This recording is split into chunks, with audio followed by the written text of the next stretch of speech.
この動画は2021年9月からニコニコ動画で連載したフロストパンク実況動画をまとめたものです。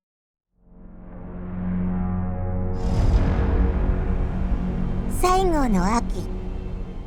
暑い。表記になれ。どこか冷房のあるとこへ。表記になれ。いける。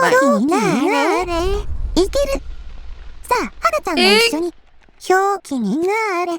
表記になれ。表記になれ。表記になれ。表記になれ。はなちゃんはことの葉姉妹とほのぼのしたい。いてつく大地編1、最後の秋。帝国探査車のアシスタントエンジニア、ユーフェミア・マクレクランの日誌。馴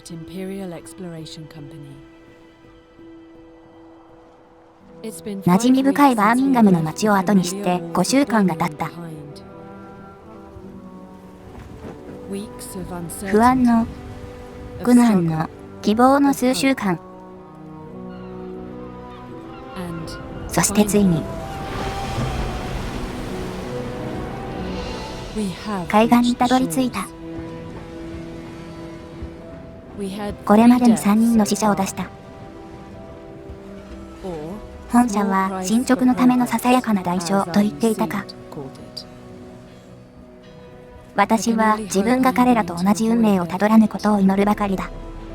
本社は恐れるものは何もないと言った。この私たちの旅すべては、ただ万一のためだと。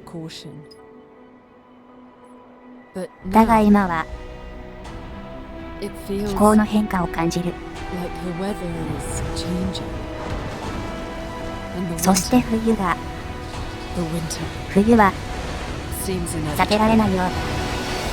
1886年、スチームパンク世界。世界規模の急速な寒冷化が始まり、英国は崩壊しつつある。最後の秋、荒れる北の海を渡って113番地区に到達しました。素晴らしい最先端のテクノロジーを駆使したジェネレーターを建設する場所です。職場の暴動やパンの列にうんざりし、安定した仕事という確約につられてきた労働者たちは、その土地周辺の荒涼とした景色を見て、ややあっけに取られています。詳しいことは尋ねないよう言われていたのですが、もう後戻りはできません。帝国の悪化する状況を考えても、この契約を最優先させる理由の真意はわかりません。しかし、上司たちからは、これは君の人生で最も重要な仕事だと言われています。女王様と国のためにってプロローグからして不穏すぎるんだけど。まあまあ、涼しくてええやないか。はあ。というわけで、どうも皆さんこんにちは。ジェネレータ建設監督役の花ちゃんことフラワーです。補佐役の葵です。連絡役の茜です。これから11ビットスタジオ製スチームパンク建築サバイバルゲームフロストパンクのプレイをします。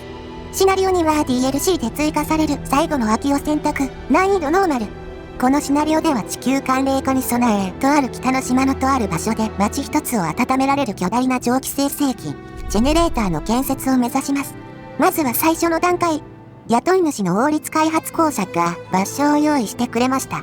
ジェネレーターの地下部分用の巨大なシャフトを突き立てるのに加えて、我々が始められるよう建設資材をいくつか残していってくれました。キャンプを設営してシャフトの周りを片付けて、建設設備のためのスペースを作りましょう。はい、了解。詳しいゲームプレイは他のシナリオで語るので、今回の動画はサクサク進めてください。じゃあ直ちに労働者を割り当てて木材、鉄、蒸気核の収集を開始。蒸気核、スチームコアってのは架空の収容アイテムで、高度な施設はこれがないと建てられない。エンジニアが研究開発を進めるためのワークショップと、そこへ中央からつながる道路を建設します。道がつながってないと機能しないのでご注意。他に初日にやることとして、法律画面でこの建設現場の規則を定めます。いろいろ福利厚生みたいなのがあるよ。制定していいのかな？そういう規則は、労使問題が起きた際に譲歩として使えるよう取っておくやり方もあるんやけどな。今回はどんどん制定して、労働者の意欲を高める方針でお願いします。じゃあ順次制定していこう。3日目の朝、キャンプでの生活、現実を見る。暗い雨雲が立ち込める中、キャンプが朝を迎え、キャンプ全体が憂鬱な雰囲気に包まれます。後輩たちに送られるなんて聞いてないぞ。人々は不満を漏らします。ここには働く場所しかないじゃないか。彼らは遠く離れた寒くて惨めな場所にしばらく滞在することになります。彼らの意欲を高め続けなければ効率に悪影響が出ます。毎朝意欲が減少します。誰も本当の仕事が何なのか教えてくれなかった。もしかしてみんな労働条件をろくに知らされず連れてこられたの？私と同じじゃないか。こんなんで大きな最先端の施設を建設しようっての？むんちゃだ。それでもやらなければこの世界では生き残れません。計画が完全に失敗した場合、死や。それは解任とか解雇って意味だよね。このシナリオにはマイルストーンとその期限が設定されており、期限を2度超過すると解任されゲームオーバーです。わかった。とにかく最善を尽くそう。ベーシックなドックを沿岸に建設。労働者を割り当て、本国から鉄を輸入します。基本的な資源のインフラを確保した次は、イギリスからさらに多くの人と長期格を迎えることに着手できます。しかし、それには転身局を建てる必要があります。必要な資源が溜まったらすぐ建設しよう。ドックに届いた資源を収集するための積み替え所と生食材を得るための漁港を研究して建設しました。転身局を建設してロンドンとの通信がつながったよ。建設キャンプの設営お疲れ様です。通信ラインができた今、これを資源のリクエストに使用してください。提供できるものは提供しますが、我々が供給を行うのはあなたのキャンプだけではないことを分かっておいてください。あなたのエリアには他に2つの建設現場があります。最悪の事態が起きたとしても、合わせてこれら3つのジェネレーターがリバプールの多くの住人にシェルターを確保します。彼らの運命はあなたに委ねられています。彼らを落胆させないようにしてください。我々は成功する。早速上規格、労働者、エンジニアを注文しましょう。今後も届くたびに必要そうなものを追加注文していきます。これまでの作業で建設キャンプのインフラの基礎が整いました。インフラの基礎が整ったので、次はジェネレーターの建設を開始しましょう。建材製造所を建てて構造材を8個製造してください。それによってシャフト構造を建てることが可能になります。いよいよ建設開始か。花ちゃん、頑張って。採食者の宿舎。採食者の宿舎を研究して建てました。平原の探索と生食材を調達できる採食者キャンプの設置に採食者たちを向かわせることができます。2つの漁港でギリギリ間に合ってるけど、狩猟もした方がいいのかな？採食者には他の建設現場など周辺の様子を探る役目もあります。何の口実もなく偵察してると本社に怒られるからな。食料調達を名目に嗅ぎ回るんや。闇を見た。探索については後でまとめてみてみましょう。建設に必要な資材を作るため、建材製造所を研究。そして建設して構造材の生産を開始。構造材は差し当たってシャフト構造の構築と作業の安全性を向上させる保護材を作るのに必要です。これは自分にも十分起こり得る。彼らを外へ。新鮮な空気が必要だ。何があったの？労働安全性の懸念。数人がシャフトから漂う奇妙なガスを吸い込んで病気になりました。もっとひどいことになっていたかもしれません。彼らのうちの一人が突然意識を失い、足場から落下しました。これ以上健康被害から目を背けることはできません。今後は建設現場のすべての職場の安全レベルがモニターされます。低い場合、そこで働く人々は病気になります。非常に低い場合、負傷または命を落とすかもしれません。そんな危険な建設現場だったの？奇妙なガス。これは建設地点を選定した本社側も予想していなかったんやろうな。新しい法律ツリーが開放されました。2日以内に安全工程または短時間シフトに署名する必要があります。わかった。クールタイムが明け次第制定しよう。短時間シフトに署名。ジェネレーターの建設は心身を消耗させ危険が伴います。人々が働きすぎてない時にはミスが減ります。花ちゃん。安全性を高める必要のある場所では短時間勤務のシフトを組むことになるけど、スケジュールの厳しい2交代制の規則に署名してください。2交代制？目標に向けて2倍の労働力を投入すれば、主要な目標を2倍早く達成することができます。ワークショップなどに2交代制を敷き、早く進められるところは早く進めましょう。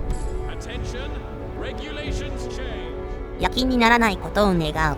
ジェネレーターは墓場みたいに暗い。夜そこへ行くのは嫌だな。エンジニアの足りる限りワークショップを順次24時間制にしていきましょう。夜勤になるけど頑張ってください。まだまだ、さらにシフト勤務の調整に署名してください。調整？両方のシフトの間で仕事を調整し、ダウンタイムを短縮し雇用人数を4分の1削減します。これは。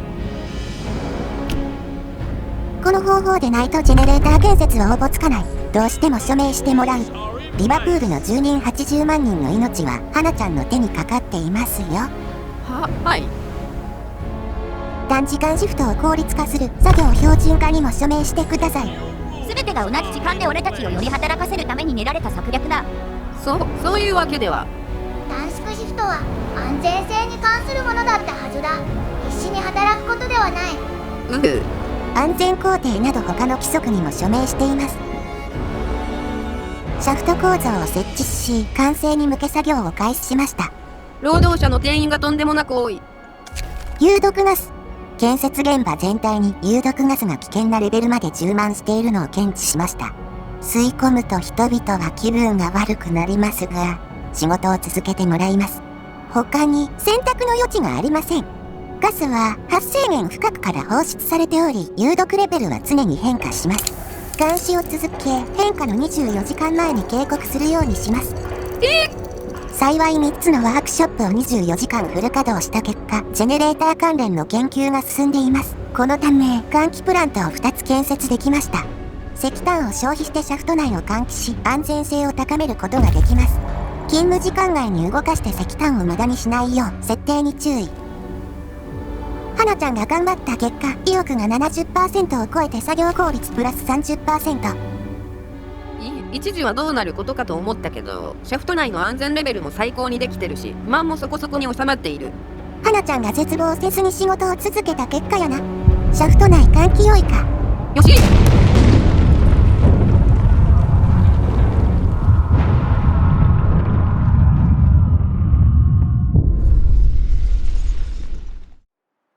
採食者として建設現場周辺の地域を探索するよう命ぜられた私は、15人のチームを率いて旅立つ。この地域では、本社と契約した別のチームや、名物も活動しているらしい。監督は言った。狩り場を探すついでに、周りの状況の把握と、もしあれば遺棄されている資源の習得を頼みたい。最優先で。可能な限りの情報と資源を集め、我々の建設を成功させなければならない。私は、私の仕事をするだけだ。報酬と生存のために。フランス人が残した線路をたどったところ、巨大な蒸気機関車を発見した。クレブネエジュ。スノーピアサー、巨大な蒸気機関車で凍結した大地を常に走り続けることにより、この未曾有の大寒波を乗り越えようとしたのだろう。だが線路と地面が重さに耐えきれずに失敗したようだ。12号機のようだがこれが原因とあっては、この発想そのものが期待薄だろう。蒸気核と鉄複合材を剥ぎ取って接収した我々は、この重要資源を届けるべく帰路を急いだ。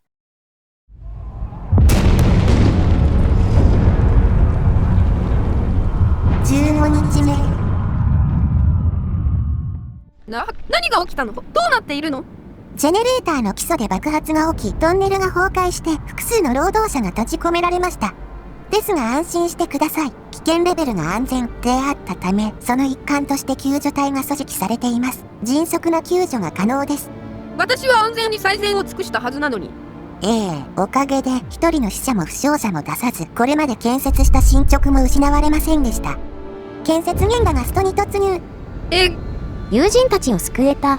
今回はな。しかし完成の技術が我々の身の安全よりも重要視される限り、このような大事故は起こり続けるだろう。我々のうちの何人が無事に家に帰ることができるのだろうか？そんな。このままでは建設は進みません。労働者と交渉して解決してください。実質快適な住居しか選択肢がない。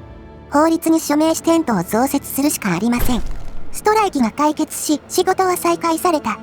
どちらに頼るべきか。最初のストは終わりましたが、これが最後ではないでしょう。ジェネレーターを期限内に仕上げるには労働問題に取り組む必要があります。労働者たちは発言の機会及び決定への関与権を求めており、一方でエンジニアは我々が彼らの実績ある専門知識のみに頼るのであれば、結果を保証すると言っています。労働者に力を与えて労働組合を設立しますか？それともエンジニアの役割を強化して工場観察局を設置しますか？工場観察局？工場観察局を建設してエンジニアを割り当てると建設現場の安全性を高めることができます。一方、労働者ルートを選択すると意欲を高める手段を得られます。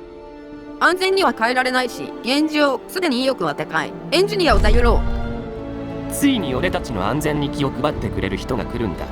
これでやっと苦情を真剣に受け止めてもらえるだろう。よかった。これでうまくいく。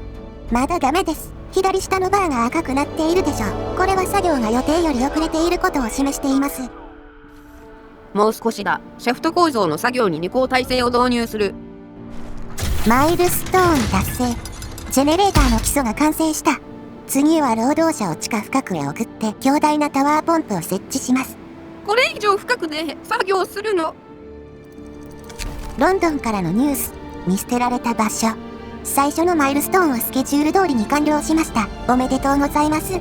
一方で、107番地区では資金削減と大事故の後プロジェクトが中止されました。残された労働者たちは避難する予定です。人員を確保できるなら、これらの座標に採食者を送って取れる資源は何でも回収してください。不測の事態が発生した場合、全員を避難させるにはジェネレーターの数が到底足りません。あなたの任務は、これまでにないほど重要になりました。一層努力します。建設に失敗した107番地区へ向かう途中、我々は岩の間に落ちている複数の大きな木箱を発見した。どうやら、やや離れた地域でイギリスが建設している都市、ウィンターホームのジェネレーター建設のため輸送していた資源が貨物列車から落ちてしまったようだ。フランス人が残した資源を届けた時、監督は小躍りして喜んだ。この木箱も我々の建設に大きく寄与することだろう。我々は貨物列車が向かったであろう先を探索せず、直ちに木箱を接収して建設現場へ引き返した。深いところのゴロゴロという音。シャフトの一番深い部分で働く人々が下から来るゴロゴロという音が聞こえ、わずかな振動を感じると報告しています。彼らは裂け目から漏れ出る有毒ガスでめまいがすると苦情を言っています。緊急事態が起こればすぐに彼らを避難させることを余儀なくされるかもしれません。そのためには、救助隊とシャフト作業員両方のための安全装備が必要になります。また、それがあれば毒ガスから労働者を守ることができ、職場の安全性が改善します。作り始めましょう。直ちに装備を生産する。これで大事故への備えはもちろん普段の安全性も向上します。ガス対策良いか？予定出すんだ、急げ！人員が地下源に閉じ込められている。死んでしまう。彼らを救出しなければ。タワーポンプ、地下源が露呈している。下の階で壊滅的な事故が発生しました。洞窟が地下の熱源にさらされ、人々が窒性の有毒なガスに飲み込まれています。地下源を密閉すれば彼らは助かりますが、そうするとジェネレーターに利用できるパワーが永久に低下します。しかし、地下源を開いたままにしておくと地下にいる全員が死んでしまいます。が、安心してください。危険レベルが安全であったため、避難経路が用意されています。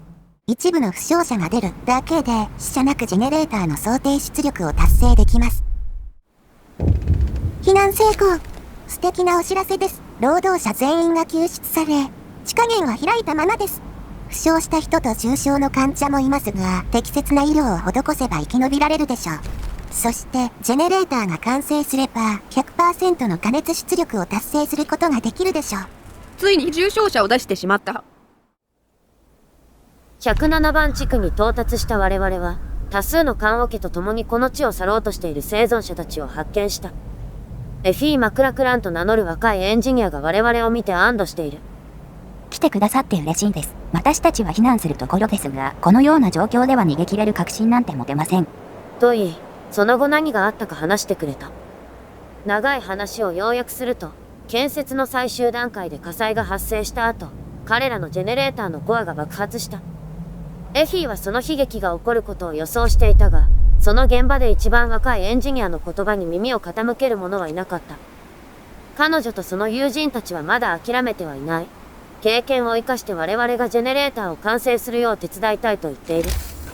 我々は彼女らを建設現場へ連れて行くことにした。第2のマイルストーンを達成。次はジェネレーターのコアとそれを支えるフレームを建設します。かった意欲がどんどん下がって、ついに作業に支障が出る状態になってしまった。テントで眠ってたら冬を乗り切れるはずがないだろ。イギリスではこんな早い時期に雪が降ることはないのに。初雪です。今までプラス10度 C だった気温が0度 C に下がりました。毎朝の意欲低下がさらに加速。終わりの始まり、計画の変更。ロンドンからの天候です。我々は隔絶されます。寒気が予想よりも早く近づいている。英国王立気象学会は海が12日後に凍結するため全ての航海と漁を停止するよう警告する。我々は10日後に全ての輸送を停止する。資材と食料を備蓄し始めるように。砕氷船による避難は18日後に計画されている。それまでに必ずジェネレーターを完成させるように幸運を祈る。今後劇的に気温が低下します。配送は37日目に終了します。45日目までにジェネレーターを仕上げなければなりません。そんな、我々は本国からの輸送と量に依存しているのに、防寒装備もない。それでもやり抜くしかありません。でなければリバプール住民の命どころか、我々自身が砕氷船の到着までに投資してしまいます。エンジニアは寒さに備えるための研究を開始。コア、火災の危険性。未完成のコアでぼやが発生しました。広がる前に消し止めることができましたが、労働安全を改善しなかったらまた必ず起こります。加えて構造内に防火ダンパを作れば、火災の可能性とそこからの被害の範囲を抑制できます。急ぎ材料の鉄複合材を生産して作ろう。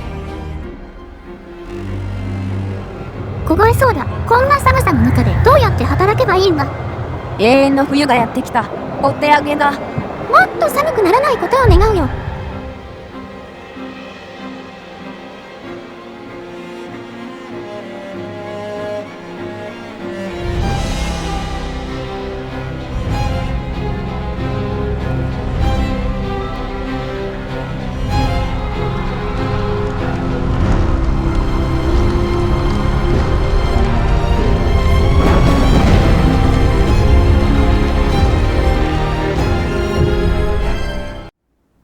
107番地区の生存者を連れ帰った我々は、もう一つの建設現場、120番地区との連絡が途絶えたことを聞かされた。これでリバプール向けのジェネレーターは我々の113番地区だけだ。何としても完成させなければ。急ぎ120番地区へ向かう途中、そこから逃亡した多数の労働者たちを発見した。厳しい労働条件に耐えかねて脱走したが、死にかけている。彼らの言い分はともかく、貴重な労働力だ。急ぎ建設現場へ連れ帰った後、再度120番地区へ向かう。120番地区へたどり着いた我々が目にしたものは、階級間の対立が臨界点に達した悲劇的結果だった。中間層たるエンジニアの非人道的統制に、労働者階級が暴力的反逆で報いたのだ。すべての建物は火災や意図的な破壊にさらされ、使い物にならない。残された物資を接収して、113番地区へ帰る。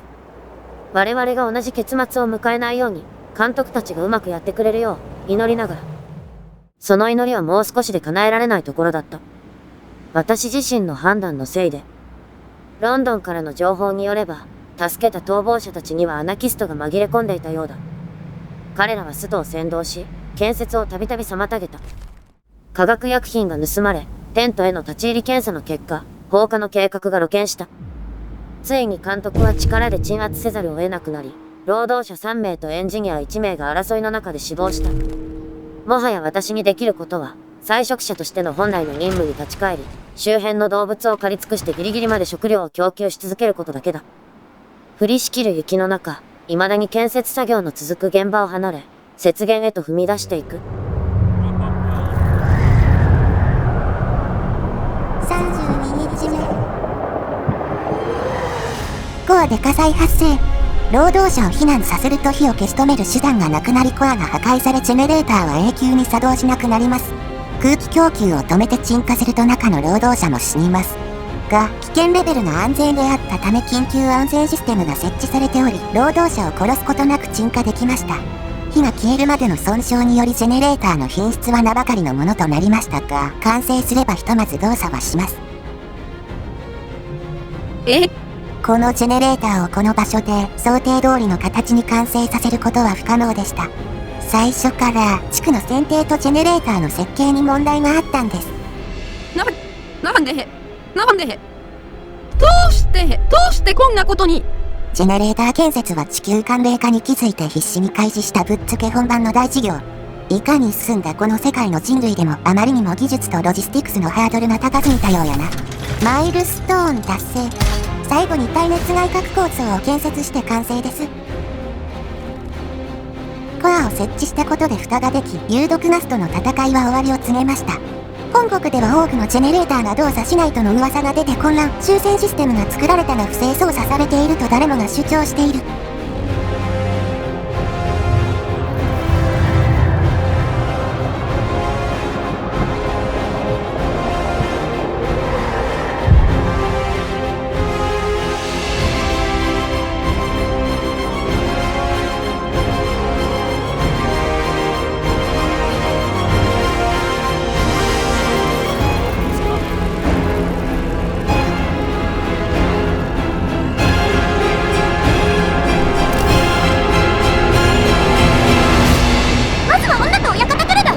これで最後だ。脱出の最後のチャンスだよ。出発だ。家へ帰るぞ。押すな、俺はエンジニアだぞ。群衆が最後の船に殺到しています。行かせてやれ。ジェネレーターの完成は近い。余分に人員がいても足手まといだ。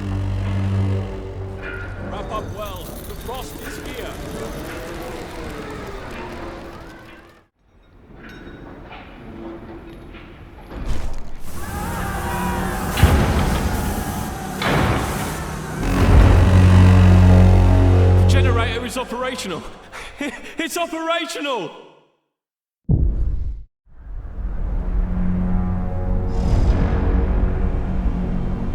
40日目。やったぞ。大きな犠牲の末、ついにジェネレーターを完成させました。中には無理だという者もいましたが、ジェネレーターは今ここに堂々とそびえ立ちキャンプを見下ろしています。寒さや母なる自然に我々が勝ったことの証明であり、世界に挑戦しているようにも見えます。我々は耐え抜く。そして砕氷船が到着し A と連れ帰ってくれるまで持ちこたえなければならない今、我々は絶対に耐え抜かねばなりません。あともう少しです。あと、ほんの少し。でもまだ遠い。これは、ジェネレーターをアップグレード。かなりの資源が必要になりますが、ワークショップでジェネレーターの改善作業を行うことができます。3つの改善作業を完遂すれば、ジェネレーターの出力は来たるべき住民が生き残るために許容範囲内にまで高めることができます。これは根本的に壊れてる製品の性能を後付けパッチでなんとかするやつだ。でもこれをやり合わせれば、このジェネレーターは我々の仕事は無駄にならないかもしれない。不要になった施設を解体して原料の鉄をかき集め、何としてでもジェネレーターの改善を実現するんだ。それでも鉄は蒸気交換機3個分足りません。画面上にある配線、海が凍りついたことで配線の鉄を収集できるようになっている。もう少しだ。ダムは取れないが配線で鉄を収集する。診療所にまだ空きはある。労働者たちは凍えながら配線の鉄材を収集。ついに深刻な凍傷が発生し始めました。配線以外の作業場に暖房がついていることを確認する。住居の温度が下がりすぎ、みんなが限界を訴えています。研究したブレイチャーをテントの周辺に設置し、ヒートレベル1で温めていますが、マイナス40度 C の環境では足りないようです。石炭消費が増えるがレベル2に上げる。診療所から病人が溢れている。診療所を増設するにも鉄が必要です。木材で回建造物の救護所を作って対処する。さらに病人に追加の糧食を与えて回復を促せ。ライザーシステムを実装。大きな垂直パイプのシステムを追加することで循環が改善し、ジェネレーターが蒸気を送れる最大範囲が増加。冬の訪れとともに下がり続けてきた気温がついにマイナス50度 C に。ブレイジャーの設定変更により温まっていたテントも再び極寒に戻りました。幸い必要な鉄の収集が終わって人員を配線から撤退させた。あとは暖房のある施設で作業するだけだ。オーバードライブを実装。ジェネレーターの緊急パワー設定をロック解除し、短期間飛躍的にヒーティングレベルを上昇させられるようになった。追加の排熱口を実装。ジェネレーターの最大ヒーティングレベルが上昇。お疲れ様です。花ちゃんとチームの尽力により、このジェネレーターは住人を寒さから守るに十分な性能を発揮できるでしょう。あとは45日目に砕氷船が迎えに来てくれるまで耐えるだけです。それで最善を尽くせたと言っていいでしょう。よかった。大変です。石炭が枯渇します。砕氷船の到着まで持ちません。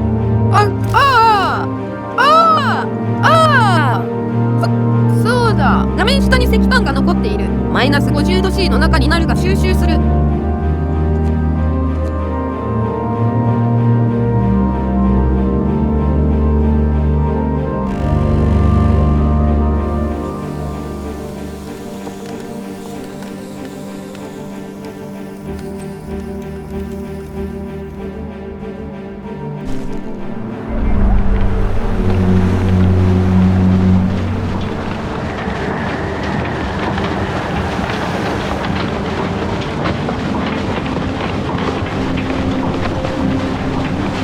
こうして我々はジェネレーターを完成させたが、大英帝国は混乱の最中にある。我々を船へと迎え入れた役員は、ジェネレーターでの場所を勝ち取るためにクルーには抽選があるという。抽選。冷たい風が吹きつけて海が大きな波を立てる中、私はこの全ての努力が完全に誰か他の人間の利益のために捧げられていたのではないかと考えた。最後の秋が過ぎ去るとともに、この物語の序章もついに終わりを迎えた。そして冬が始まる。続く。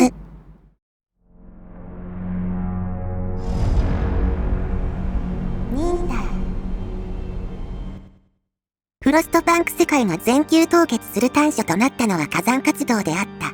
史実1883年、インドネシアのクラカタウが火山活動を再開、記録されている中で5番目の大噴火である。さらに史実では1815年に、同インドネシアのタンボラ山により夏のない年が引き起こされたが、この世界では再び噴火、膨大な火山灰が太陽の光を遮蔽し寒冷化が始まった。こうした状況に追い打ちをかけるように、太陽活動が急激な低下を始める。1715年に終わったマウンダー極小期に続く新たな、そして深刻な極小期の始まりである。英国政府は破滅的寒冷化の噂を否定し続けたが、裏ではそれを確信し、北大西洋の島に多数の巨大な蒸気生成器を建設、避難を開始する。本格的な寒冷化が訪れると植民地が一斉に放棄、本国政府も崩壊したが、暫定政府が立つ。そうして必死に避難を進めている時にとどめが来た。大彗星の衝突である。パタゴニアに衝突した巨大な彗星は、周辺に凍てつく大地、フロストランドを作り出し、太陽の光を反射し始めた。それによってさらにフロストランドが拡大し、地球のアルベドは急速に高まっていった。直撃を受けた南半球、そして防寒装備のない赤道地域は対応する時間もなく壊滅する。こうして他の要因で史実よりも寒冷化しつつあった地球は、大規模な火山噴火、太陽の深刻な極小期開始、巨大な彗星の衝突という3つの事件により短期間のうちに凍結することとなった。将来ニューリバプールとなるべき113号ジェネレーターを完成させた私たちは、砕氷船で一旦帰国した。予想はついていたが、港は混迷を極めていた。私は266号機を割り当てられた。おそらく私はジェネレーター建設監督の任を果たした能力を重戦システムに認められたのだろう。だが仲間たちはそうではなかった。そのため持てるだけの物資をみんなから分け与えられたが、その時、港で暴動が発生した。地主層など一部の階級に専用の船が割り当てられていることが露見したのだ。民衆は船を奪い目的地に向けて出港した。私たちはその船に潜り込み、無事に島へたどり着けることを祈った。土級砕氷船に乗って島への上陸を果たした我々は、寒波にさらされてすぐに進めなくなった。幸いなことに、先に島に来て町を建設していた人々が助けに来てくれた。ウィンターホームの人々だ。我々は町に参加して働いたが、その生活も長くは続かなかった。ジェネレーターの故障と町のキャプテンのミスにより、ウィンターホームは飢餓と暴動の末に崩壊したのだ。故障に間接的に関係したであろう要因に心当たりはあったが、誰も口にしなかった。こうして我々は再び難民となった。再び難民となった花ちゃんたちは、別の町、ニューロンドンのスカウトによって発見される。ウィンターホームにたどり着けなかった難民が放棄されたジェネレーターを見つけて建設した町だ。スカウトの案内によりついに運営が比較的安定したこの町にたどり着いたが、そこで花ちゃんが見たものは、痛いだろう。痛いはずだ。そして痛いべきなんだ。痛みを受け入れろ。後悔に遅すぎることなどない。覚えておけ。君の救済に必要なのは少しの代償だ。争いをやめろ。この痛みが表情化してくれるだろう。なんでどうしてこんなことを。英国の崩壊とともにその司法システムも消滅しました。それでも街をまとめるため、ジェネレーターの前で犯罪者による公の贖罪を行ったようです。なんてことだ。とんでもない街に来てしまった。花ちゃんが街に来てから20日後。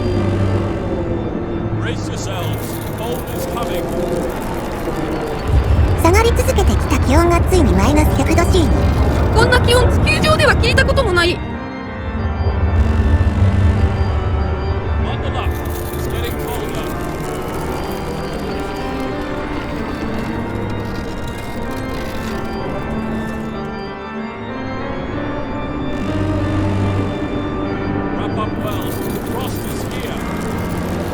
2日後、気温はマイナス120度 C に。火星の最低表面温度並みに寒い。わからない。どうして何のためにこんな目に。私が人類が何をしたっていうのさ。どうしてこんなことを。このスチームパンク文明が地球の宇宙の怒りに触れたとでも言うの。目的を持たない。自然と交渉することはできない。ただ世界はそこにあり、人類を生命を淘汰し続ける。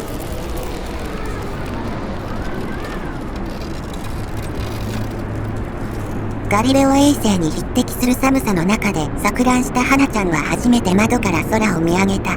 持ち場で働くのに必死でこれまで一個だにしなかった空だ。マイナス150度 C の大寒波。グレートストームは上空に酸素の沸点を下回る温度の空間を生み出した。柱状の冷たい雨が我々の明かりを反射して青白く光り輝きながら降り注ぐ。街から吹き出ている熱の塊を打ち据えめった刺しにする。もしジェネレーターが一瞬でも停止したらひとたまりもない。ドライアイスの氷を巻き込んだ酸素の雨が家の屋根に降り注ぎ住人は窒息し、圧死、凍死を同時に体験することになるだろう。もはやこの世界は我々の知る大地の延長線上にはなかった。これまで持っていた地球感を捨て、新たな惑星で生活する時が来たのだ。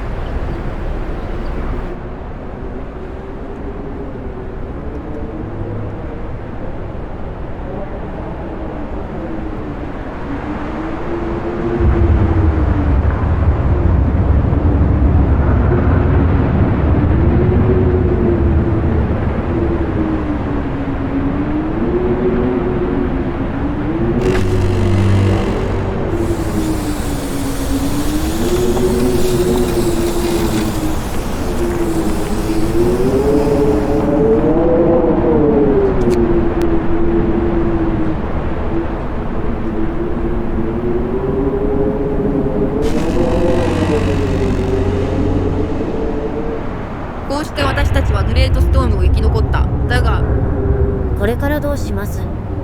この町のキャプテンは有能で、公の贖罪もあの1回しか行われていない。でも民衆はそうとは限らない。交渉して物資を分けてもらい当初の予定通り、ジェネレーター266号機へ向かおう。そういうことになりました。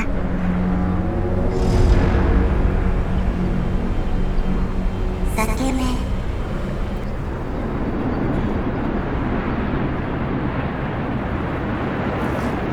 苦難の旅路の末、花ちゃんたちは266号機のある場所へたどり着いた。この町を花ちゃんにちなんでフラワーシティと命名する。ちょっと待って。この地形は何？裂け目だらけだ。最初の橋を建設しました。この工事を経て離れた場所にある資源にアクセスできるようになりました。生き延びるには近隣地域へ町を拡大することが必要です。急ぎもっと橋を建設しよう。まだ無理です。橋を架けるには木材200と鉄150が必要で、ここに来たばかりの我々にとっては膨大です。ここに以前いた人々が放置していったと思われる資材を収集しつつ、なんとか必要な橋を架けていきましょう。むちゃくちゃだ。どうしてこんな場所にジェネレーターを建てたんだ？ジェネレーターは地熱も利用するので、建設可能な場所に制限があると思われます。話が前後しますが、マップの説明を含めゲーム設定を見てみますか。エンドレスモード忍耐、裂け目マップ、難易度ハード。ジェネレーター266号機は、以前は海岸だった場所の近くにある岩棚の上に立っていた。町を成長させるためには裂け目だらけの場所を渡る道が必要になる。ランダムハザードは有効、集落は無効です。花ちゃんのためにこの地域の航空写真を用意しました。現在アクセス可能な地域には、ウォールドリルと製鉄所を建てられません。早く橋を架けないと木材や鉄が枯渇して積んでしまいます。この島は巨大な炭礁の上にあり、石炭採掘機を使って深く掘れば人的効率は悪いが、どこでも石炭は出る。あるいは木材を炭焼き窯で木炭にすることでも燃料を得られる。その木材は落ちているものとは別途、凍結林を製材所で木材にできて、今アクセスできる範囲にもそこそこの量がある。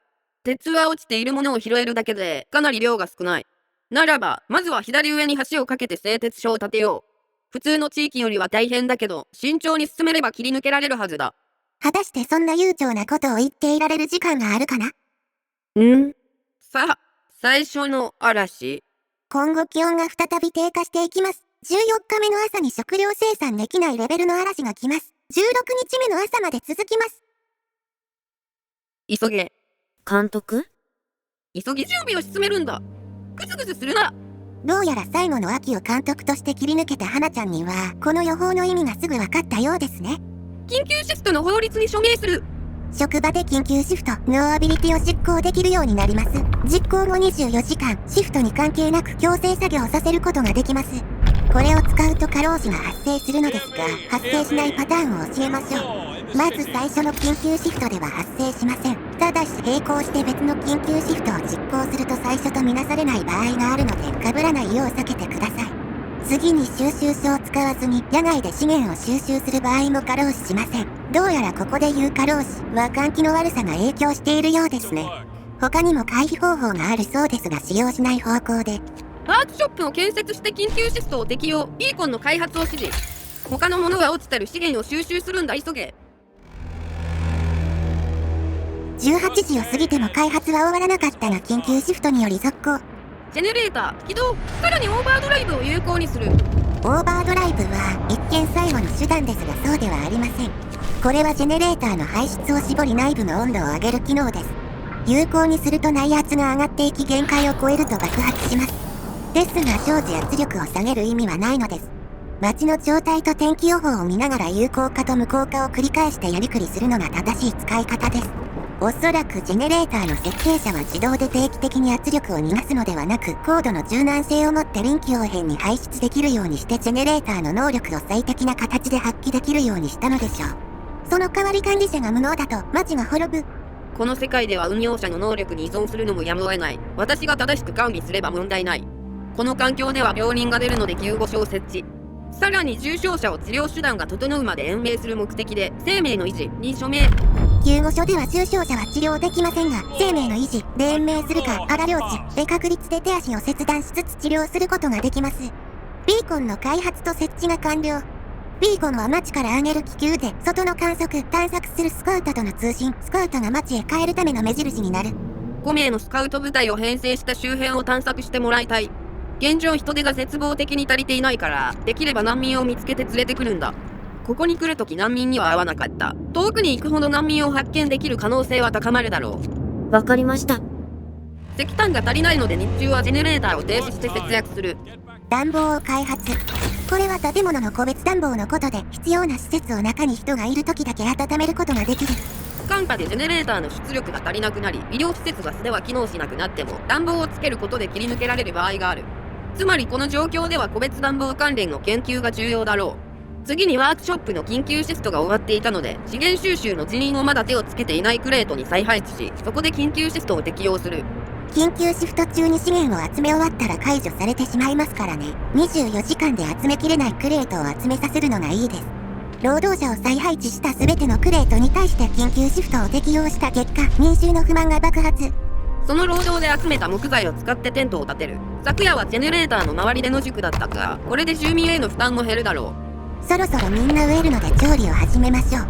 食材を節約するため、食料関連の法律に署名しよう。おがくずでかさ増しする食品添加物か、水でかさ増しするスープか。人間は意外と食物繊維をエネルギー利用できると言いたいところですが、消化器官が耐えきれずに病気になる人が出てきます。またスープは密送種の法律を通すと効果がプラスに変わります。発酵させてるんでしょうね。スープに署名。テントが立つにつれ不満が下がり、住民をなだめることに成功した。しかし緊急シフトをしばらく出さないという約束をするよう突き上げを食らっています。どうせ明日には気温が下がって野外収集は困難になる。蒸気ハブを使えば寒い中でもできなくはないだろうか。不満を激増させてまでやる必要はないだろう。約束しよう。全員分のテントが完成し、食材の調理も進んで状態は良くなりつつある。よし、過密状態に署名し、必要とあらば患者を床に詰め込んで治療することも辞さないよう取り決める。医療施設にさえ入っていれば、それ以上の悪化を防げるので時間稼ぎになります。生存者40名を発見した。巨大なクレーターの中にスノークローラーで入り込み、出られなくなっていたのだ。直ちに救出し、町へ連れ帰る。幸運をかみしめながら。生存者が町に到着するまでに、受け入れに必要な資源と技術を確保する必要があります。気温がマイナス40度 C に低下、野外収集の場は凍えています。収集所で資源の回収を続行する。石炭不足のため、この状況でも日中はジェネレーターを停止せざるを得ません。職場が暖かければ問題ない。延長シフトに署名、明るく楽しい14時間労働を適用できるようになります。直ちに全ての職場に適用。着いた。人数分のテントを建て始めるよう指示。製材所の研究完了。建設して凍結林を伐採する。ジェネレーター圧力、危険域。オーバードライブ、オフ。介護施設。治療の手が回らない患者を一旦介護施設に入れることで、その間の重症化を防ぐことができる。署名して建設しよう。気温がマイナス30度 C に上昇。あさってにはまた寒くなる。ワークショップを増設し準備を加速する。蒸気ハブ。難民のために増設したテントはジェネレーター範囲外で寒い。マイナス50度 C 以降は耐えられない。蒸気ハブで温める。ジェネレーターから配管で送られてくる蒸気を温め直してるんやろうな。この世界は蒸気文明ですし、蒸気でない温水を技術的に活用できない疑いがありますね。温室を開発。上が限界だ。急ぎ建設して食材を用意する。石炭採掘機。石炭が枯渇しつつある。採掘機で必要産出量を確保する。飢餓がやばい。2つ目の温室を建てて何とかする。児童保護施設。そして技師見習い。これでチャイルドシェルターが機能している間、研究速度が大幅に加速するはずだ。ついに橋を架ける準備が整いました。橋とその先の製鉄所建設を急げ。あさっての朝にはマイナス50度 C がやってくるぞ。2つ目の走り。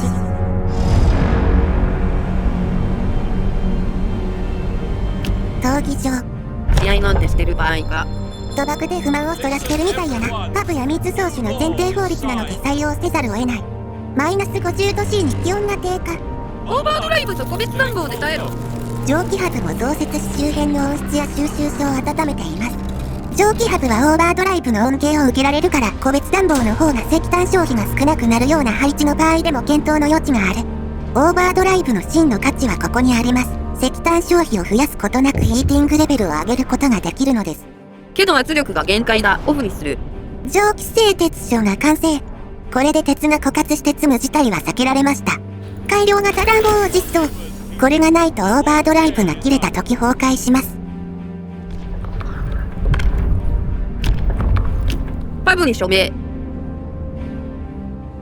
さらに密造酒。酒だ。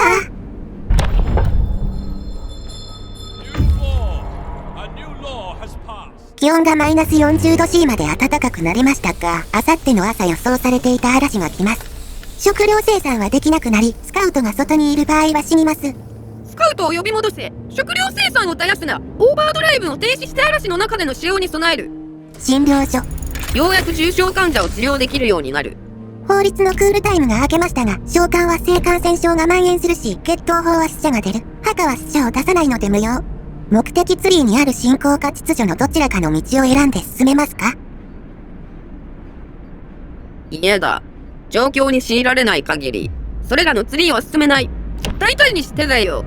この世界で適用ほど重要な目的が他にあるか？では保留で。ジェネレーター出力アップを実装。明日の朝には嵐が来るが、間に合ったか？これがないとオーバードライブが切れた時点で中が崩壊します。帰りました。あと5時間遅ければ死なせるところだった。第1位の嵐。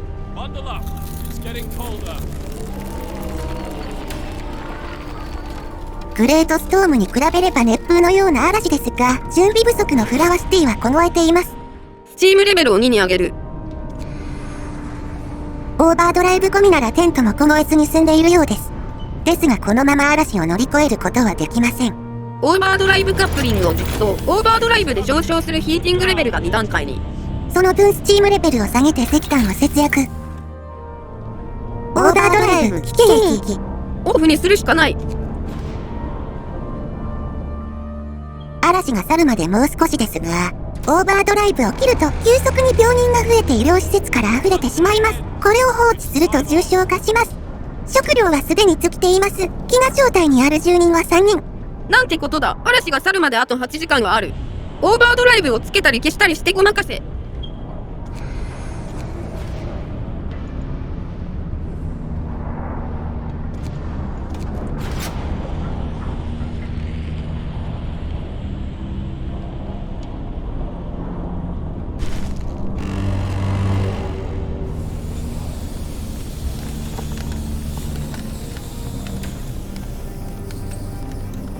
なんとか切り抜けた。助かった。温室の再開を急ぐんだ。監督、次の嵐が予告されています。エンドレスモードというから予想はしていたよ。26日目の朝に食料生産できないレベルの嵐が来ます。28日目の朝まで続きます。最初の嵐よりも気温が低下します。はぁ？監督？最初より間隔が狭まってるじゃないか。急げ。ヒーティングの改善と食料の備蓄を進めないと死んでしまう。ランダムハザード、強風。気圧差により強風が吹いているため、スカウトの速度が半分になります。ランダムハザードってそういうやつかよ。スカウトは急ぎ出発。無理せず早めに帰ってくるように。わかりました。住民が寒さに耐えかねて暴動寸前です。もともとの不満が限界でもう無視できない。すべての住居を2日間温暖にするよう約束する。ヒーティングレベルを2に上げてテントが温まりましたが、石炭消費はギリギリです。内圧が下がってきたのでオーバードライブで石炭を節約する。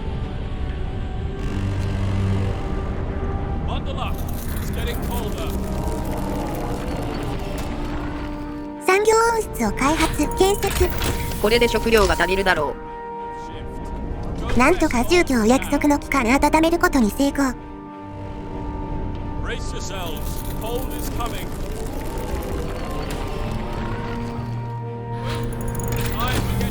ジェネレーター出力アップに、過去のかけら、地平線上の幽霊、キャプテン、ビーコンの見張り役が異常な光景を報告しています。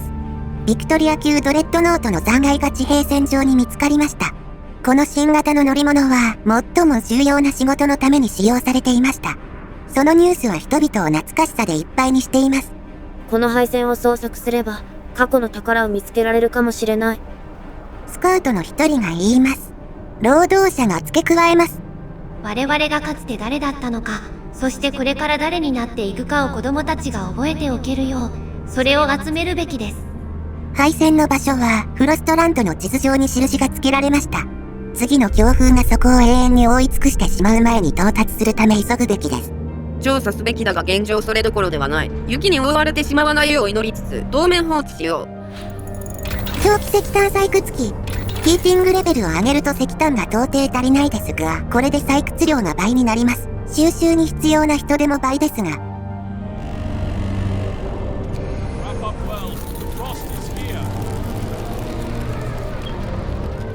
宿泊小屋。テントから建て替えれば断熱により暖かくなります。気温が再度低下し始める前に建て替えるんだ。鉄が足りず、今すぐ全部は無理です。強風は収まりました。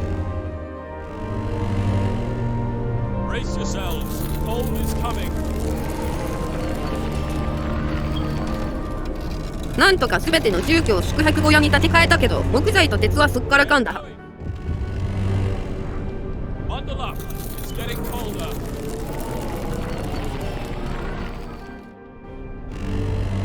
第2の嵐。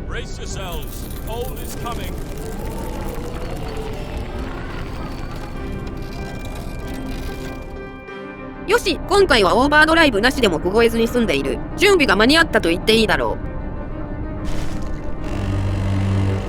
今後も次々に嵐が襲うだろうか。このまま順調に街を改善していけば切り抜けられるだろう。フラワシティは生き残った。凍結した地面。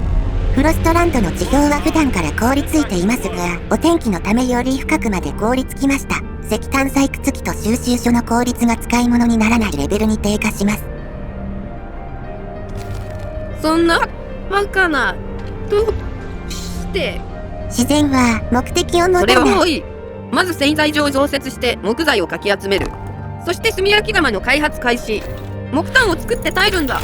効率アップの研究も行う。そして建設。もう一つ。急激に木材を消費するので凍結林の枯渇に備えて橋を架ける。かけた先にはウォールドリルを建設できる断崖と蒸気核が残されている壊れた蒸気機関車が。ウォールドリルは氷河を横に掘って埋もれた木を無尽蔵に掘り出すことができます。3つ目の橋。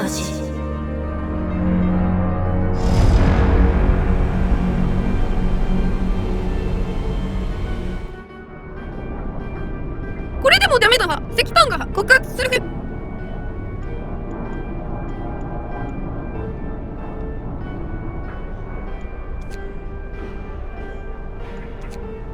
枯渇する前に医療施設の暖房をつけジェネレーターをオフにする。ジェネレーター停止。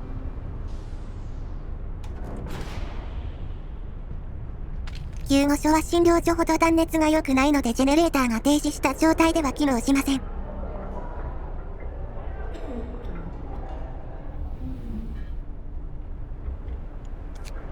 住人は凍えています。病人を暖かい医療施設に詰め込んでいますがすでに溢れています。Brace yourselves. Cold is coming. 朝になってすぐ炭焼き窯を稼働。ジェネレーター再起動。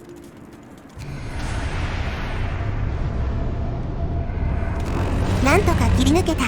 でも住居が凍えているけどヒーティングレベルを上げられない。上げたら石炭がたちまち足りなくなる。さらに日中は再びジェネレーターを停止する。オーバードライブ危険域。この調子じゃ嵐まで耐えたとしても嵐を乗り切るためにオーバードライブを使う余裕を残せなくなってしまう。新型暖房。ジェネレーターなしである程度の時間嵐を耐える羽目になるかもしれない。個別暖房の強化が間に合ってよかった。再びジェネレーターダウン。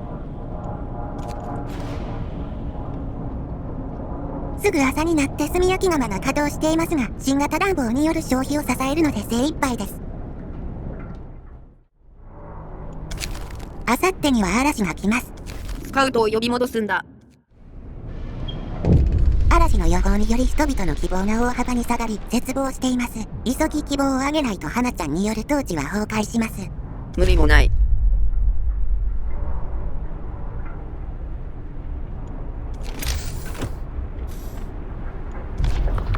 もはやどうにもならない。進行ルートを開けよう。祈りの館に署名して建設することにより希望を上げる手段を得られます。英国人の信仰心を信じよう。 Hear me. New law in the city. 地中の凍結が解け石炭採掘機と収集所が元通りになりました。すぐに採掘収集を再開する。夜の礼拝に署名。 New law. A new law has passed. アビリティ夜の礼拝発動によりみんなで集まって祈った住民たちはなけなしの希望を取り戻した。第3の嵐。 Brace yourselves. Cold is coming. とうとうマイナス100度 C の世界に逆戻りか。礼拝堂に署名して建設する。 Listen, everyone. New law is signed. 今回の嵐でもオーバードライブを切ると住居が凍えて病人が溢れる。オンオフを繰り返して無理やり持たせるしかない。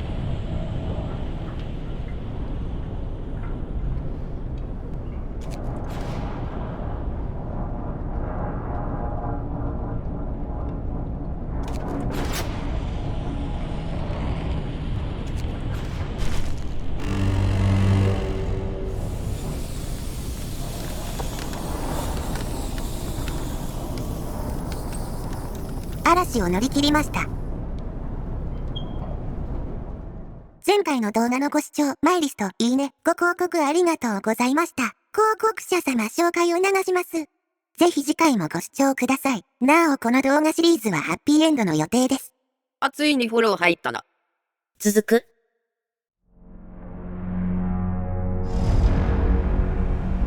異物。前回のあらすじ。全球凍結に向かう地球でジェネレーター建設を成功させ、ニューロンドンに身を寄せてグレートストームを切り抜けた私たちは、抽選で割り当てられたジェネレーター266号機へ移住する。険しい地形とサイドの気温低下にさらされながら必死に都市建設を進め、死者なく3つの嵐を乗り切った。だがまだ安全を確保できてはいない。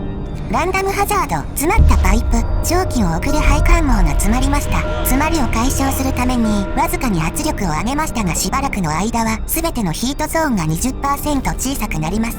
幸い、狭くなった範囲に住居が収まっているので問題ない。住居以外は個別暖房で対処できる。花ちゃんは進行ルートを進めて最大に野外炊事場を建設。しかし住居を住宅へアップグレードするのは間に合わず、第4の嵐で住民は凍えています。なんてこった。酸素の雨が降り注いでいる。ジェネレーター停止したら余熱が持つ時間が我々の余命になる。寒さのため人々の不満が限界に達しています。まだ導入していないので今回は直接使えませんが、進行ルートの進行の守り手に署名して対策しますか？もっと追い詰められない限りは署名しない。気温がマイナス120度 C に低下。これから毎週120度 C の嵐が来ます。早く都市を強化しないとランダムハザードとの組み合わせ次第では死んでしまう。やっと嵐が過ぎたぞ。延長シフト解除と嵐を乗り切ったことにより不満が低下。進行ルートで取れる法律がなくなりました。癒しの館は？癒しの館は労働者だけで重症患者を治療できる上、蒸気核なしに建設できる強力な施設なのですが、癒されすぎた老人が半ば老衰のように死ぬイベントが発生します。現実でも負荷が減った途端、急激に衰える人はいるという印象ですね。ですが直前まで普通に労働していた人が死亡するのは事実。今回は封印しましょう。診療所で対処できているから問題ない。ランダムハザード、ジェネレーターのつまり、石炭の汚染と空中の氷を多く取り込んだことが組み合わさって、ジェネレーターの奥深くで詰まりが発生しました。除去するまでジェネレーターは通常の2倍の石炭を使用します。なんだと。ヒートレベルをできるだけ落として対処する。さらにようやく研究できた住宅、2住居をアップグレードして断熱性を高めよう。第5の嵐の予報を受けて住民が絶望。宗教施設のアビリティを全部発動してなだめよう。疲れた。毎週同じように繰り返されるけど、マイナス120度 C。1週間、短すぎる。それでも第5の嵐を切り抜けました。ランダムハザード、生成鉄、風速変動と温度変動のために鉄が予想よりも早く冷却しました。設計された強度に達するために全ての新しい建設にはより多くの鉄が必要になります。5つの嵐に耐え切ってようやく建設を進められると思った矢先に。それでも診療所を追加建設したりしつつ、第6の嵐を乗り切りました。石炭に若干の余裕が出てきて技術開発も進んできた。今度こそ街の拡張を。ランダムハザード、蒸気核の固着、荒々しい天気が予測していなかった影響をもたらしました。空中の氷晶が全ての蒸気核の潤滑装置に侵入しました。全ての蒸気核の建物とオートマトンの効率が 90% 下がります。蒸気核が使い物にならない。ハンター基地だ。ハンター基地を建てて狩りをするんだ。温室は使えない。狩猟と石炭採掘に人手を集中させるんだ。すぐに嵐が来ます。スカウトを呼び戻せ。苦闘の末第7の嵐を死者、重傷者なく通過。画面右上に橋を架けて壊れた蒸気機関車から蒸気核を回収しつつ、さらに先の炭鉱を目指す。マイナス80度 C の中で橋を架ける住民たち。第4の走り。すぐ5つ目の橋を架けて炭鉱を確保する。ランダムハザード、動物の移動、狩猟が使い物にならなくなります。温室が機能しているから問題ない。今後も温室とハンター基地の両方を維持し温室が使えない時だけ狩猟する。花ちゃんがこの地へやってきてから71日目の夜、5つ目の橋。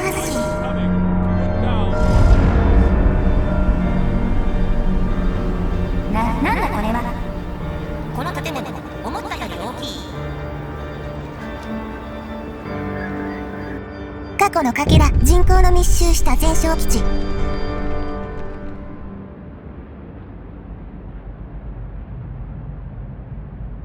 雪の下に居住地が埋まっています。誰もいなくなってからどれくらいの歳月が流れたのでしょう。何時間も掘り進めるうちに荒廃した建物を発見しました。その中には何列にも並んだベッドとおびただしい数の部屋の残骸があります。数百人もの人を収容できるでしょう。掘り進めるうちに謎も深まっていきます。ハンターの小屋も温室も見つかりません。あるのはただ巨大な空の食堂だけです。雪の下から線路も見つかりました。キーな話ですが、この居留地は完全に外部からの資源に依存していたようです。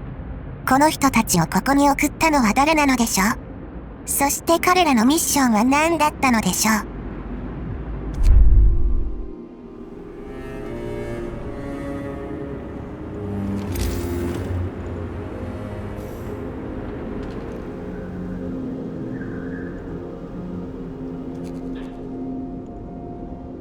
この場所に建設されたのはジェネレーターだけじゃなかった。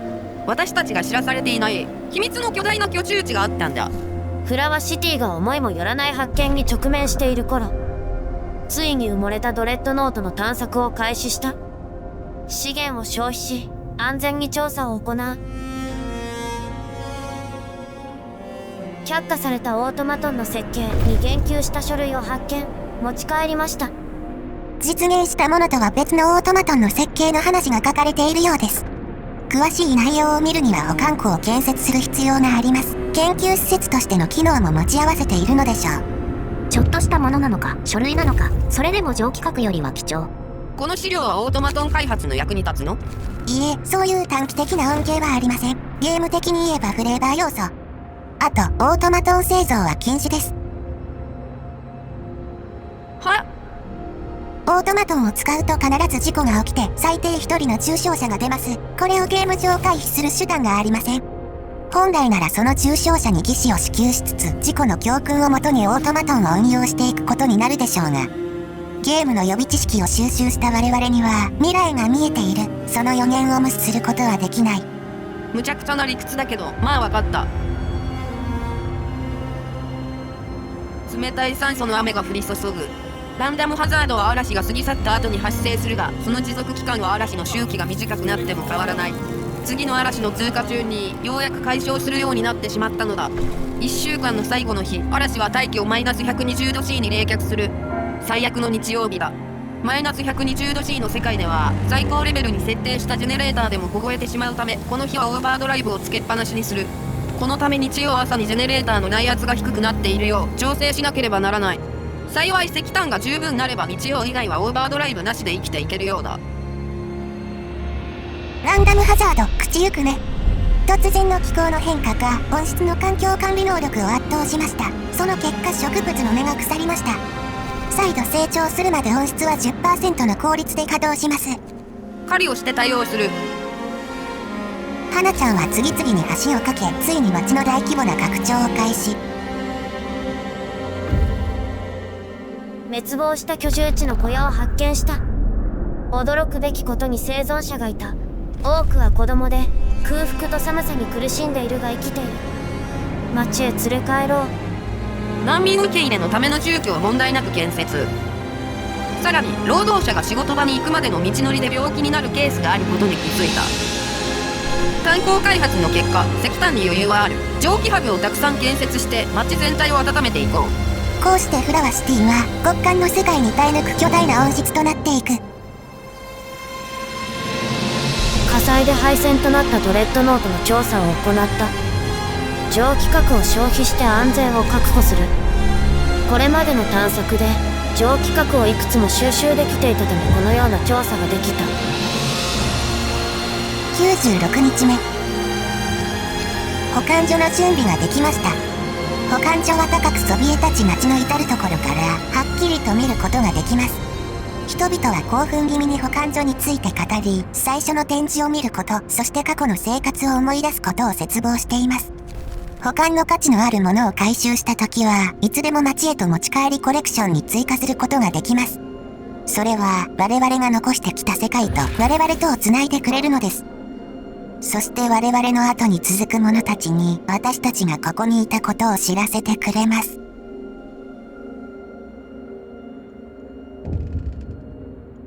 住民の一人が居留地の廃墟を探索しに行き、管理人の事務所で何らかの書類を見つけた。他の遺物と共に保管する。この辞表をもってして第3居留地の管理人を辞職いたします。居留地の業務について学べる機会を賜り誠にありがとうございます。独自の配送スケジュールのおかげで人々から日々投げかけられる質問にもスムーズに答えることができました。例えば、住民は明日何を食べるのかという質問には単純に何もないと。そしてどうすれば暖を保てるかという質問には身を寄せ合えばいいとしか答えようがありませんでした。あなたが物資を削減された意図を追求するつもりもなければ決断についてとやかく言うつもりもありません。それなりの理由があったのでしょう。このような次第ではありますが、この居留地の今後の展望に関する人々からの質問に満足いく形で答えることができない今、両親に顧みて人々を率いていくことはできないと考えております。今後も忠実に仕えることには変わりありません。フレデリック・ストックトン。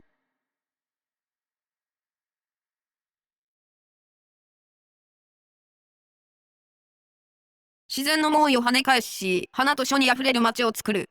この旅の終着点は地質時代の悠久たる流れに抗うささやかな避難所。次回、花ちゃんは琴の葉姉妹と、凍てつく第一編、花の街で完結予定です。いいねすると街の花が増えますよ。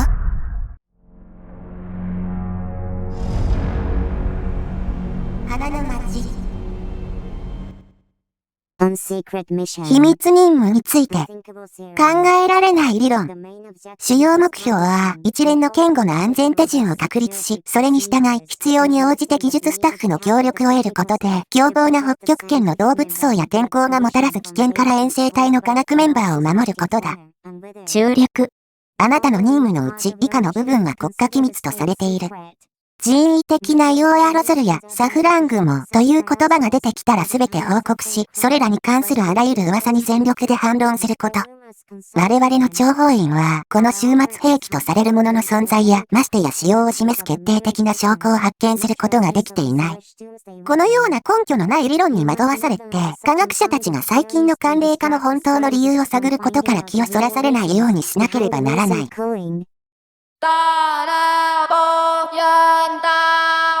날아온 유고도만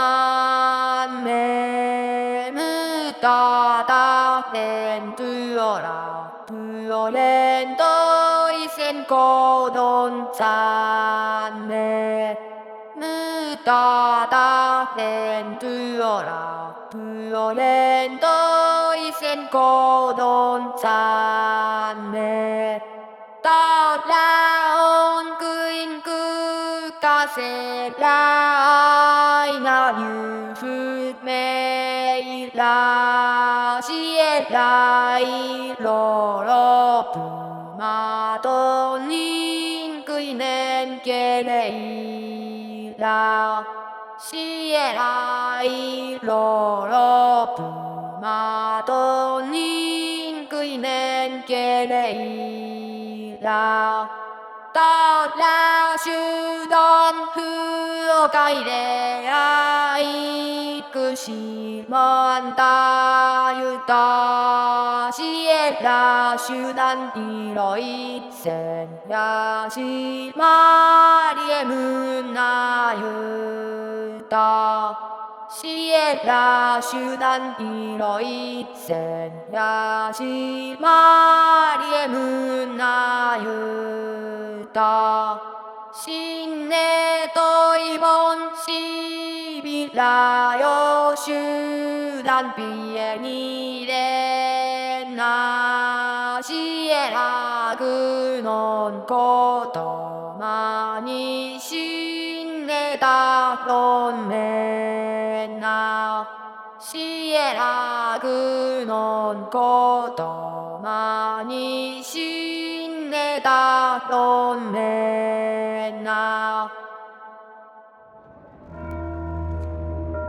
花ちゃん、歌歌えたんですね。君たち私を何だと思ってたの？おちょくって遊んでた友人がトップアーティストだと気づいたみたいな話になってる。ウルトラマラソンハード。花ちゃんたちがフラワシティに移住してから100日が経過しました。町の正体はランダムハザードを跳ね返して安定しており、ゲーム的には攻略を達成したと言っていいでしょう。じゃああとは異物を回収して終わりかな。いえ、もう一目標遊んでもらいます。このゲーム、街づくりゲーなんで、エンドレスモードでは街に広場や庭園、街灯を整備することができます。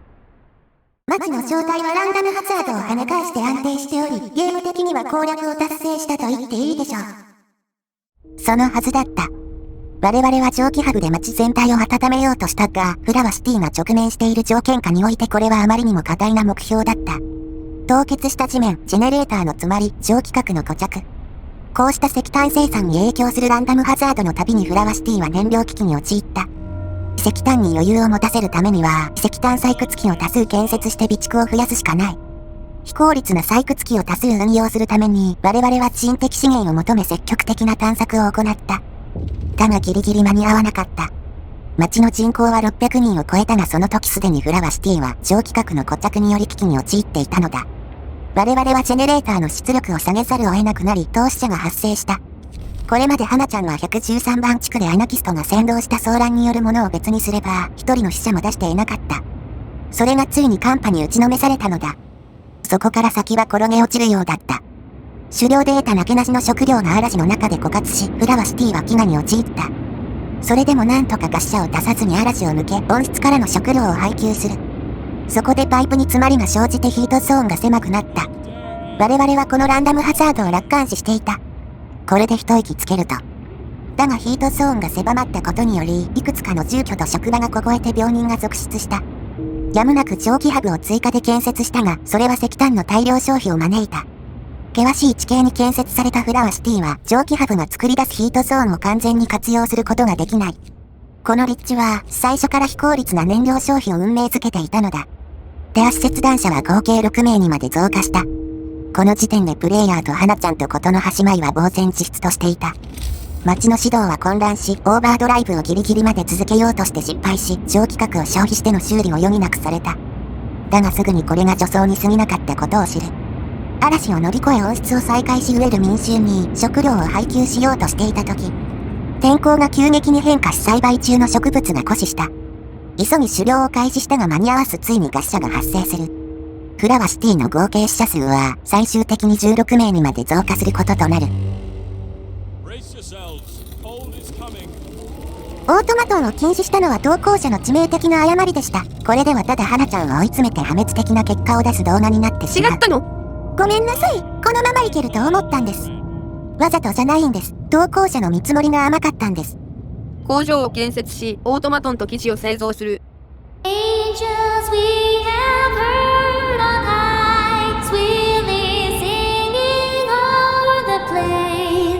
皆さん、聞こえていますか？イヤです。締めの歌を歌うよう言われてたから来たんだけど、お取り込み中だった？フラワシティに広場と庭園が建設されて花にあふれる街になるので、その映像を流しながら添付資料の歌を歌ってください。なんとか立て直すので、それまで待機をお願いします。じゃあ出番まで遊んでるから呼んでね。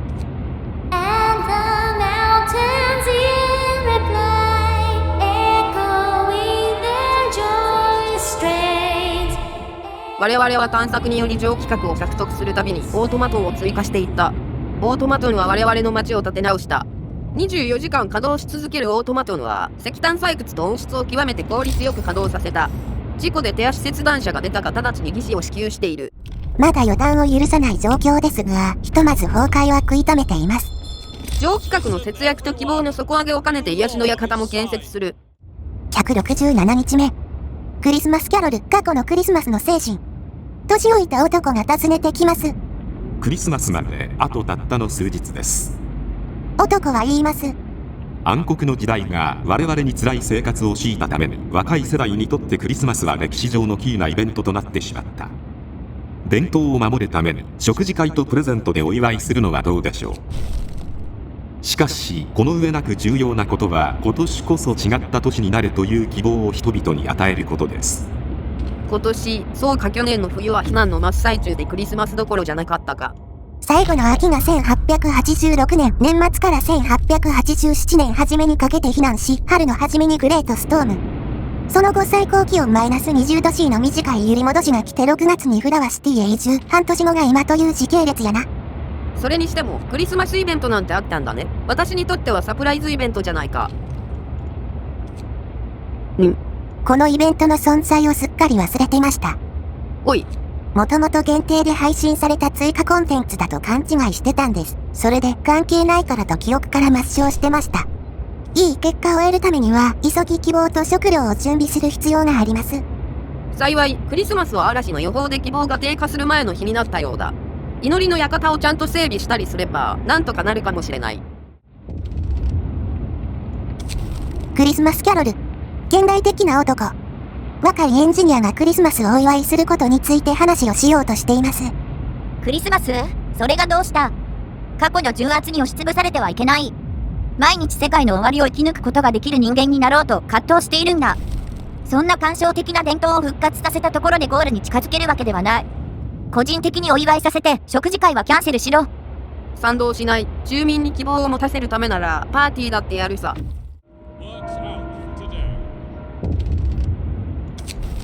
クリスマスキャロル。贈り物の季節。近づいてくるクリスマスについて質問するために子供が訪ねてきます。大きなお祝いがある。そしてプレゼントがもらえるって母さんが言っている。でも他の子供たちがそれを笑うんだ。ただで何かをくれる人なんていない。で、これが人生で初めてのクリスマスなんだ。プレゼントがあるって言って。あるよ。サンタのお姉ちゃんが全員分用意してあげますからね。めちゃくちゃほだされてる。パーティーの数時間前にアビリティを発動し、開催可能なレベルに希望を押し上げる。これらのアビリティは食料を消費します。つまりつまみ食いさせることで説得してる側面が。餌付けすれば人の態度は軟化する。そういうことやな。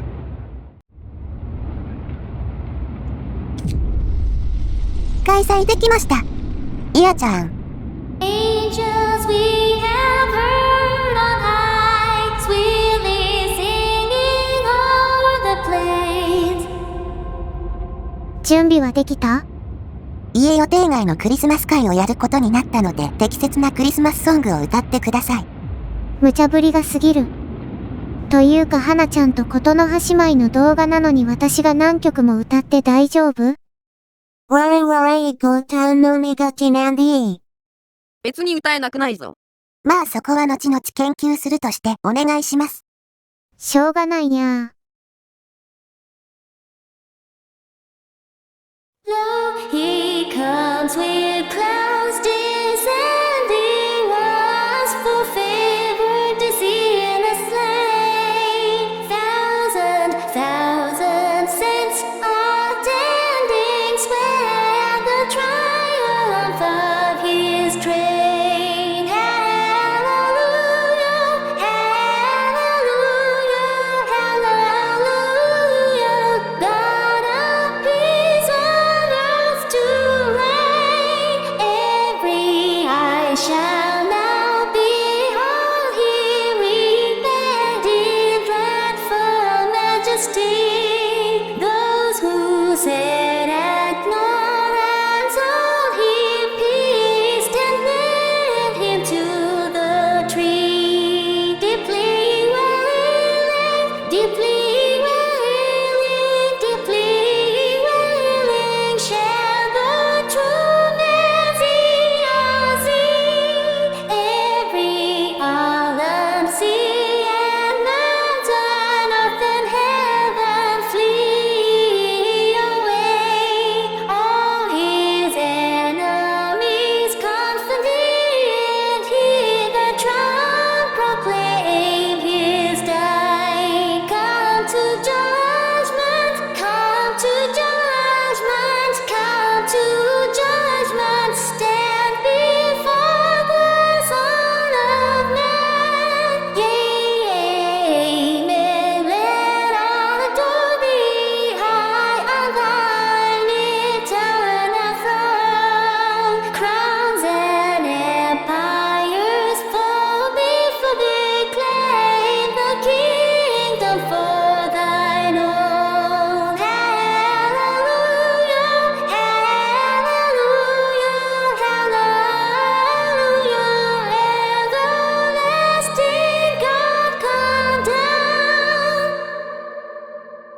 リスマスキャロル。とても楽しいクリスマス。人々が家族や友人と食事や喜びを分かち合うために家を出てジェネレーターの周りに集まった時、その上では小さな星たちが嬉しそうにキラキラと輝いている。子供たちはプレゼントを開き、それをぎゅっと握りしめ、まだ信じられない様子でいる。何が起ころうとも、この素晴らしい日の思い出は永遠に彼らの心に留まり続け、必要になった時に彼らに希望をもたらすだろう。よくやった。クリスマスツリー。クリスマスが忘れ去られてしまうことを防ぎました。その努力の見返りとして街の広場はクリスマスツリーで飾ることができるようになりました。建設メニューの公共から利用することができます。本格的な再開発はまだ先だけど、せっかくだから見てみ大変です。監督、地下線路から女の子が。お湯。何？もう最終回なのにこれは、どういう趣旨の登場？それは、私をお湯につけるとわかります。雪に命はないと言われている。だが私たちはその逆であることを学んだ。雪は常に変化し続ける。不安定で落ち着くことを知らない。我々はグレートストームを生き延びた。嵐は我々から多くのものを奪った。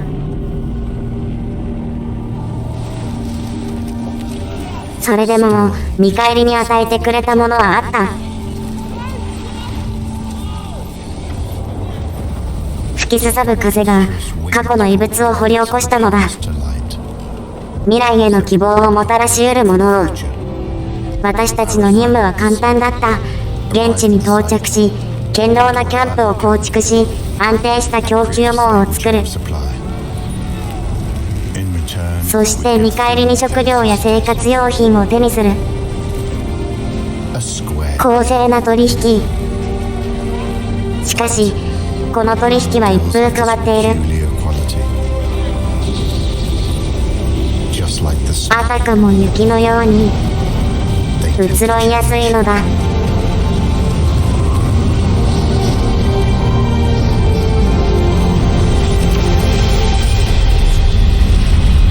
私はグレートストーム後にニューロンドンが編成したいくつかの前哨チームの一つを率いるキャプテンだった。嵐に掘り起こされた陸軍倉庫から鉄を運び出して町に送るのが任務だ。嵐の後にやってきた最高気温-20度 C の小春日和が終わらないうちにジェネレーターなしでこの仕事を遂行するのだ。遂行するはずだった。この地の環境はニューロンドンの指導部が見積もったよりもはるかに過酷だった。それでも私たちは倉庫までの道を塞いでいたクレートを片付け、ニューロンドンから送られてくる事務員が働く予定のオフィスを建設し、かつて陸軍が使っていたであろう輸送車を再建した。寒さの苦しみから逃れるためにブレイジャーを設置して住居を温めた。設置の1時間後、最初の死者が出た。窪地に守られたニューロンドンと山の山腹にある前哨基地では同じ気温でも風の厳しさが違う。さらに1時間後、3名が死亡した。そこから先は数えていない。頭がホワイトアウトしたような感覚に打ちのめされ、白き闇の中でとにかく任務を先に進めることしか考えられなくなっていたんだ。その日で食料は尽きた。前哨基地11、こんにちは。間もなく1度目の食料物資を送る。これで作業工程が確立されたので、前哨基地から最初の鉄が届くのを待つ。その間、前哨基地統治局を動かす職員のグループを派遣する。そちらの隊員の子供が彼らと一緒に到着するだろう。再会を心待ちにしているはずだ。何か問題があればいつでも手伝うので言ってくれ。問題しかない。この前哨基地に自分たちの子供を養う余裕などない。この前哨基地に自分たちの子供を養う余裕などない。子供たちが到着した。衣服が足りず道中で風邪をひいた子もいた。しかし全員無事だ。全員隊員の子供だ。この前哨基地で保護しなくてはならない。倉庫の中に大量の蒸気核が見つかった。倉庫内で蒸気核の貯蔵場所を見つけたと聞いた。非常にいいタイミングだ。これらの機器は町の安全に極めて重要だ。今後は鉄を輸送するたびに蒸気核も2個ずつ送ってほしい。そちらが必ず予定通りに貨物を発送できるよう今ここで緊急シフトの使用を許可する。助かった。これで隊員を全力稼働させて倉庫から物資を引き出し、ニューロンドンからの食料と交換できるはずだ。そのはずだった。ようやく1回目の食料が到着したが、その量は通常よりも減らされていた。予定していた鉄と蒸気核の貨物が発送されていないぞ。こんなことが認められない。君は担当している最優先課題を遂行できていない。君の無能ぶりで町を破壊させるわけにはいかない。速やかに最初の出荷を行わないのならば解任するぞ。期限は24時間だ。私たちは死ぬ気で死の危険を感じながら働き、かろうじて期限内に物資を発送した。最初の貨物に感謝する。よくやった。これら蒸気核はこちらの住民に大変役立つだろう。そちらへは毎日食料支給を行う予定だ。とにかくこの蒸気核と鉄を送り続けてくれ。もし送ってくる物資が不十分だとみなされた場合、制裁措置を考えなければならなくなる。ここに至って隊員たちは蒸気核を発送せず、自分たちのために使う方策を議論し始めた。でも私はその方針を取れなかった。ニューロンドンが蒸気核を必要としているなら、我々を破綻させるような行動を取るはずがない。この土地は温室も狩猟も機能せず、ニューロンドンからの食料に頼るほかない。過労死が発生した。私が殺した。ニューロンドンが食料支給を減らしたことは、我々が彼らを頼れないことを示しています。別の食料調達先を持つ必要があります。幸い、スカウトが南方に最近人の存在の形跡を報告しました。探索に送り出しましょう。有益な発見があるかもしれません。私はその提案に従いスカウトを派遣した。スカウトは温泉地の集落を発見することになる。だが、その報告が届く前に、私はすでに最大の誤りを犯していた。私はニューロンドンへの全力出荷を続けさせたのだ。結局、ニューロンドンが送ってきた食料は、通信確立後に発送された1回目だけだった。我々の出荷に対して見返りを送ってくることはなかった。ニューロンドンが裏切った。ここで飢え死ぬんだ。どうしよう。もう物資は尽きているのに。全焼基地11は反乱を起こした。ニューロンドンとその手先である私に対して、奴は死ね殺されなかったことを喜ぶべきだ。追放してよかった。奴がいなくなれば、状況は改善する。他に頼るもののない私は、死にそうになりながらかつて来た道を戻り、ニューロンドンに出頭した。町に帰った私はニューロンドンが抱えていた問題を察した。ジェネレーターが不調なのだ。気温の最低下にも苦しめられたが、何よりオートマトンが蒸気切れを起こすのが問題だった。ニューロンドンの街は極めて効率の良いオートマトンを前提に設計されており、数百人の人口を養いながら、同時にジェネレーターを修理するための素材を生産することは困難だったのだろう。任務から解放された私の頭はこれまでにないほど冴え渡っていた。この感覚が死の前の改正でないことを祈りながら、私は街を脱走した。私は一か八か、以前見つけていた地下線路の出入り口に突入し、換気が未だ機能していることを祈りながら、風雪と気温低下から守られた長い道をひたすら歩き続けた。再びやってきた嵐で地下道まで凍えている日も、街で盗んだわずかな食料と燃料を頼りに進み続けた。そしてついに出入り口を発見し、なんとか人のいる街にたどり着いたその先では、クリスマスパーティーが開かれていた。なんだこいつら。なんで、あんなに頼もしかったニューロンドンのジェネレーターが、どうして、ここも危ないの？背景は想像するしかありませんが、マイナス150度 C という環境でのオーバードライブを含めた全力稼働。あの時ジェネレーターは全ての力を出し切っているにもかかわらず冷却されていました。そのような極限状態が何らかの故障を引き起こしたのかもしれません。嵐を乗り切った後の説明文にある不気味な静寂、あれはジェネレーターの異変を示唆していたのかも。そんな、もしそうだとしたら、フラワーシティのジェネレーターが無事なのは、グレートストーム中に停止していたからなの？私たちが生き残れたのは、ウィンターホームとニューロンドンに身を寄せて犠牲にしたからだっていうの？花ちゃん、このシナリオ、綱渡りをプレイし、ニューロンドンを救いますか？予定を知らないけど、多分もう尺が。イヤちゃんが相対的に常識人見たくなってて草。笑えないよ。地下線路をこちら側からしか開けられないように封鎖する。監督？もう私はこの街を守って生きていく。想定外の死者は出ましたが、オートマトンの力により街の状態は再び安定しています。フラワシティはハッピーエンドを迎えたと言っていい。少なくとも次の危機が来るまでは、別途補足会を同行予定ですが、ストーリーはここで解決させます。街を再開発し、この旅を終わらせましょう。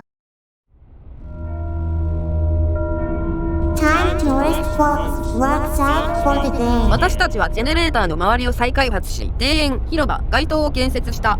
庭園で緑を眺める住人はしばらくの間冬を忘れることができる。だが嵐の来る土日は寒くて天井を維持することができない。草花を避難させて休館するしかないのだ。それでも私たちは生き続ける。オートマトンの力を借りて花の都市を維持し続ける。そびえ立つジェネレーターを稼働させ、私たちを効率化せようとする世界に抗う。それは生命が存在する限り終わることのないこの宇宙に対する抵抗活動だ。この草木、この美しい花々が私たちの生きた証。凍てつく大地に屈服せず、地質時代の悠久たる流れを免れる避難所を勝ち取った印だった。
30年後。世界は我々に牙を向いた。だが我々は生き残った。我々は我々の住処に熱を送り込んだ。我々の病気を治療し、我々の子供たちに食事を与えた。我々が約束を破ったという者もいる。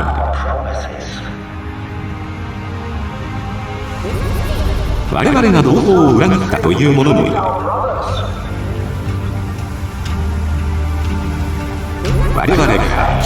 というものだ。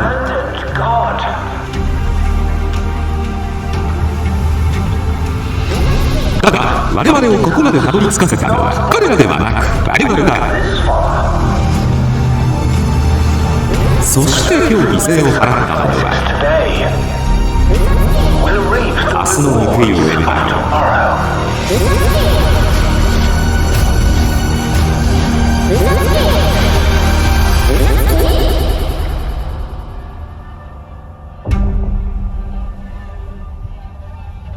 フロストパンクにリリース予定。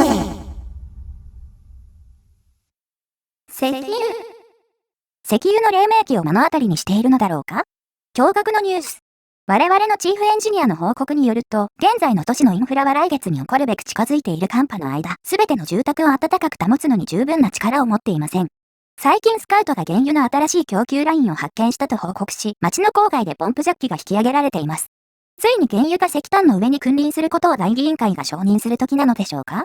ここ数年の間に町の近辺で石油資源が発見されたことで、先人たちが実現可能と考えていたことが果たして我々の技術革新の限界なのかどうかが議論されるようになりました。人口の増加に伴い安定した熱源の必要性も高まっています。かつては石炭が我々の生命線であるという自明の説はよく認められていましたが、集落が大きくなり、移動距離が長くなり、生活が複雑になるにつれ空虚な言葉になってきています。気まぐれで強力な素材である原油は適切な貯蔵を必要としますが、一旦利用されると石炭だけを利用していた時よりもはるかにバランスの取れたコントロール可能な暖房を提供してくれます。原油の市場は非常に限られており、油性から広大な距離を輸送する物流が不安定なため、ここに3週間は価格が高騰しています。独立した原油の供給量をどれだけ増やせるかという賭けによって、最近では多くの富が築かれ、多くの人が困窮に陥っていることは巷では公然の秘密です。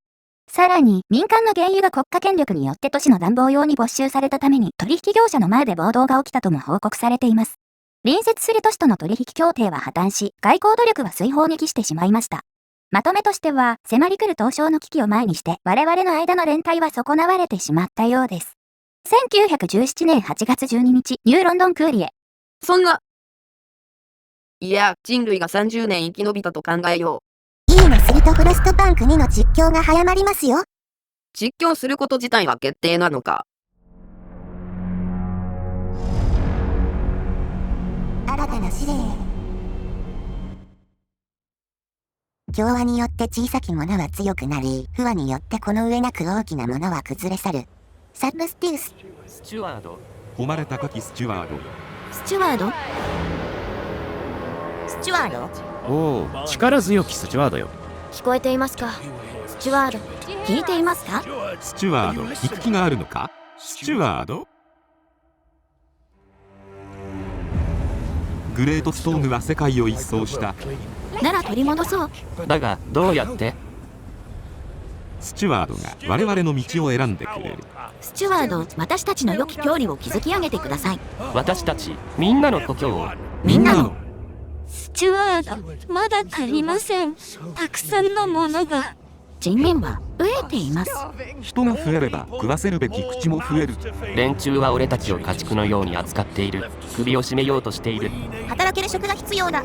私たちの家族を食わせることができるのはあなただけなんです。スチュワード、この貧しさでは生きていけません。スチュワード、約束した家はどこだ？糧食の配分は均等なのか？要因は実験場ではない。教育を無償化しろ。安全で安定した成長を。町は市民のものだ。スチュワード、人民の声を聞け。町の運営について我々も意見を出したい。先生の時代は終わった。私たちの代表がそれを監視する。大議員による投票。そうだ、投票だ。スチュワード、聞こえていますか？スチュワード、私たちの投票。否決されました。はありえない。スチュワード、聞こえていますか？町を破滅から救わなければ。フロストパンク2。助けて。というわけで、フロストパンク2のリリースが2024年7月26日に決まりました。今年の夏は去年以上に暑くなるらしいので、プレイして気分だけでも涼しくなりましょう。猛暑と極寒の挟み撃ちになりそうなんだけど、あとなんか燃えてたし。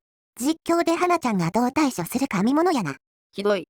クリスマスツリーだらけのフラワーシティも見納めです。もうやり残したことはない？これまで一時停止中を中心に撮影してましたが、アニメーションも美しいことに気づきました。花ちゃんの歌を聴きながら眺めましょう。またいきなり無茶ぶりしてくる。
実は全パートの後に最後のパッチリリース 1.6.2 がリリースされ、建築家の記念碑という建物が追加されています。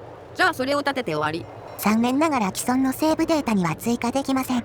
ジェネレーター建設に尽力した人たちの記念碑を残したいんだけど。まずはゲームのメイン画面上で11ビットスタジオのパブリッシャーページをフォローして記念碑をもらいます。もうフォロー済みだよ。とにかくパブリッシャーページをフォローのボタンを押せばいいです。Steam にゲームをリリースする開発者はみんなこの仕組みを実装すべきですね。新たにエンドレスモードを開始して建設しました。命がけでジェネレーターを建設した人たちのことを思いましょう。本物のジェネレーターの2分の1くらいある。思ったよりでかかった。建設してくれてありがとう。どういたしまして。いや、作業員に行ったんだけど。限界まで拡張されたフラワーシティの30年後がどうなるかはフロストバンク2のストーリー次第でしょう。過酷で悲惨な世界になることは間違いないと思うんだけど。新たな試練を人類が乗り切れるかどうかはスチュワードとなった花ちゃんのゲームプレイにかかっていますよ。あまりにもひどすぎる。世界観の予告とかはないの？ Steam のストアページのお知らせにいくつかの小説が投稿されています。全パートで紹介した新聞はその一つです。和訳はありませんが。読むのが面倒すぎるよ。安心してください。略しました。ツールボックス誌1917年11月 R ニューマンが北方で油田を発見。採掘のためには漁師を追い出さなければならない。原油の大量使用は地球温暖化の救世主か？マダム、亡くなる前にどうぞ。おい、町の新しいニュースです。雪が肩を覆うとトーマスの指は寒さでかじかむ。氷のような雨が彼の肩甲骨や胸に濡れ跡をつける。まだ配らなければならない新聞がたくさんあり、凍てつく天候に屈しないようにと、さらに悲痛な叫びを上げる。おい、号外。印刷したてです。ツールボックス紙が来たぞ。彼の手には広告号が重くのしかかり、水は新聞紙と彼が大事に使い古している手袋へにじむ。凍てつく風と霜から彼を守るために母が作ってくれたものだ。たくさんある広報号外はトーマスのそばで毛布に包まれ慎重に保護されている。覗き込める程度の守りだが風雨による破壊は免れている。新聞に傷がつかないよう固定する巧妙なテコ棒が隠されているのだ。そしてなお客が手に取りやすいようになっていた。号外。漁師たちは譲らない。製油所での戦いは2週間を経て激化。ジョージのように年を、日々を、時間を正確に数えるのは難しい。ぎこちない数字とカレンダーの線ばかりだが、トーマスはコツをつかみつつある。石油埋蔵量は倍増した。春はもっと安全になるはずだ。喉が痛みで荒れているが、彼は叫び続ける。声は路地を通って響く。もう石炭だけが選択肢じゃない。聞いてくれ聞いてくれ。風化しきった炭鉱労働者がトーマスのところにやってきて、その表紙のイラストに目を走らせる。彼はいくつかの文字に眉を潜めた。皆さん、首席科学館からの質問です。温暖化すると思いますか？これ2つくれ。男は低い声でつぶやいた。もちろんです。トーマスはニコニコしてすぐに2冊の綺麗な新聞を手元に用意する。甲府は彼を2度見ることなく主な見出しをもう読みながら去っていった。ツールボックス紙の最新号を手に入れてください。金曜の陰鬱な朝、この地区の若い新聞売りたちが目覚めるが、トーマスは自分の街角を手のひらのように知っている。新聞の荷を次々に運ぶために筋肉質で重いコートの中で不器用に体を曲げながらも、彼は街角のベストスポットを持っている。孤独な街灯に守られた場所。仕事を始めた頃の場所からさらに石畳の道を進んだところに移ったのだ。トナカイの繁殖期が三度来る間に、時間とともに楽になる。すべて楽になる。他にもいくつかありますが、フロストバンクに実況の時のために取っておきますか。本当は訳すのに疲れました。今読みたい人は各自読んでください。まあ実況と絡めて出す方がいいか。フロストバンク2のトレーラーをいくつか紹介して、このシリーズを終わります。我々は嵐を生き延びた。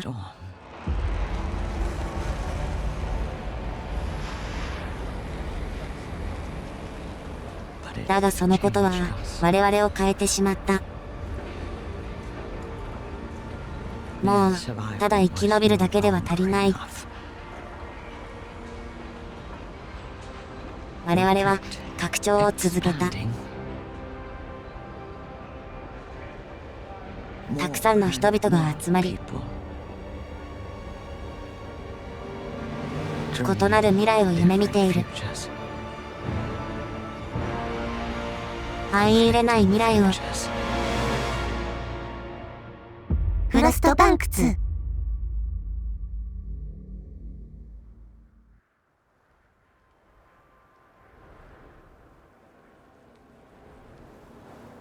野望の声が聞こえているか。声は落ち着くことを知らない。野望は人間を要求する。食い物にするために時間を費やすことを求め、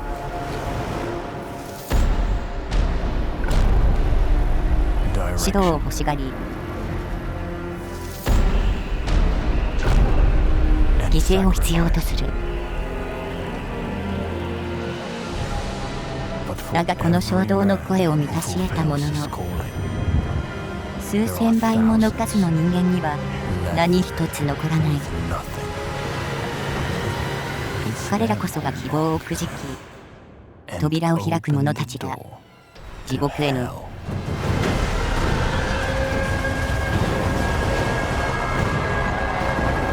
見とどまれ。逃げるな。待て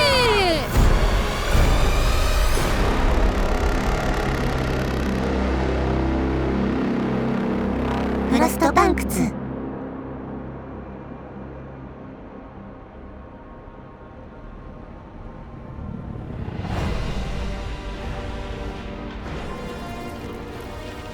町は人民は未来はあなたの手に。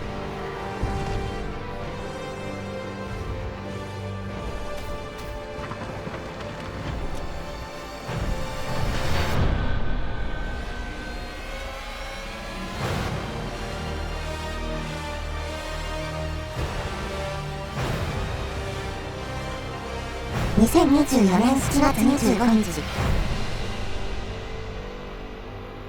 フロストバンク2デラックスエディションは日本時間4月16日2時からベータアクセス。将来リリースされる3つの DLC、リリース72時間前にプレイ可能。ゲーム内アイテム、小説、デジタルアートブックとサウンドトラックがついてきます。あとこの動画の投稿者をフォローするとフロストバンク2の実況シリーズの通知が来ますよ。